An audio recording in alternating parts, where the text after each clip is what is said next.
স্বপন যেভাবে হোক স্বপনকে যদি না ধরতে পারে পুলিশ আমরা রাজপথ জীবনেও ছাড়বো না। রাজপথে আমরা সব সময় নেমে থাকবো যতক্ষণ পর্যন্ত স্বপনকে না ধরছে। আমরা এতক্ষণ পর্যন্ত এই রাজপথ ছাড়বো না।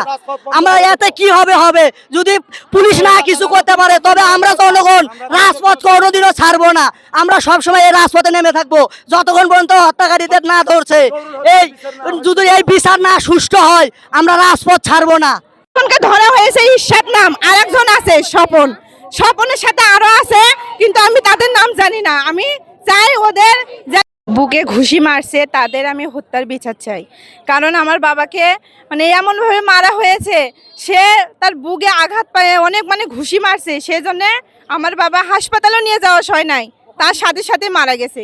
কেন এভাবে কেন? মানুষ তো মানুষের পাশে থাকবে, তাহলে মানুষ কেন মানুষকে খুন করবে বলুন আপনারা? এর আমি বিচার চাই, আপনারা সবাই আর বিচার জানো ঠিক মতো জানো।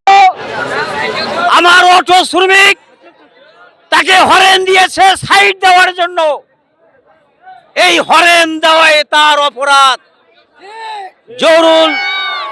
জরুল সেই অটোতে ছিল। আমরা কি দেখলাম? স্বপন ওই অটোওয়ালাকে এবং আমার শ্রমিক জহুরুলকে এলো পাথারি ঘুষি মেরে ওখানে ফেলে দেয়। জহুরুলকে ওখান থেকে হাসপাতাল নিয়ে আসার পর আপনারা সবই জানেন একটা ইতিহাস হয়ে গেল।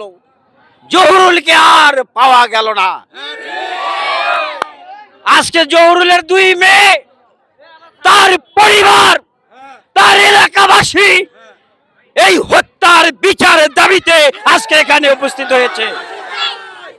আমি এলাকাবাসীর সমর্থনে গোবিন্দগঞ্জের থানার ওসিকে বলতে চাই, এই হত্যাকাণ্ডের মূল গডফাদার স্বপনকে অবিলম্বে গ্রেফতার করতে হবে। আপনারা রাজি আছেন কিনা? অবিলম্বে অনেক খুনের মহানায়ক জানেন। আজকে ব্রিজ রোডের চরপাড়ার আমার ছোট ভাই জহুরুল,